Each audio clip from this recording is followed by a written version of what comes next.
তাহলে যে আমি আর ধৈর্য ধরতে পারবো না।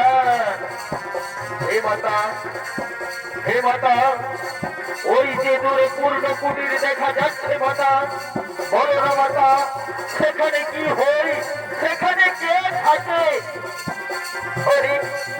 হরিপুত্র, সেখানে দত্তগুরু শুক্রাচার্য রাষ্ট্রপ্রধান, সেখানে অসুর সন্তানদের শিক্ষা দেয়।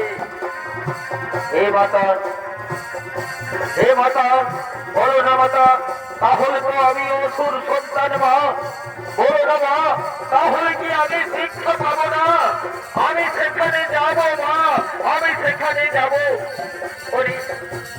হরিপুত্র, তুই সেখানে যাবি বাবা, যা বাবা, তোকে আমি আশীর্বাদ করি, তুই অস্ত্র শিক্ষায় শিক্ষিত হয়ে তোর পিতৃ হত্যার প্রতিশোধ নিবি বাবা, তোর পিতৃ হত্যার প্রতিশোধ নিবি। যাবো যাবো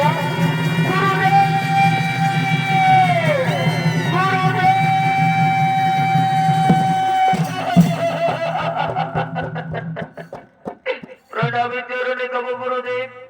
গুরুদেব, বড় বাঞ্ছনা নিয়ে এসেছি গুরুদেব, বলুন গুরুদেব, আমাকে শিক্ষা দেবেন কিনা? গুরুদেব, আমাকে শিক্ষা দেবেন কিনা?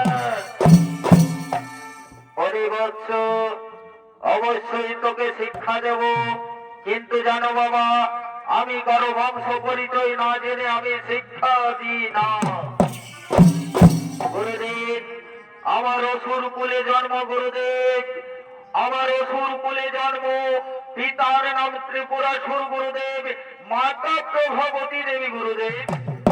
ওরে বৎসরে, ওরে বৎস, তুই তো উচ্চ কুলেই জন্মগ্রহণ করেছিস বাবা, তোকে তো আমি অবশ্যই শিক্ষা দেব।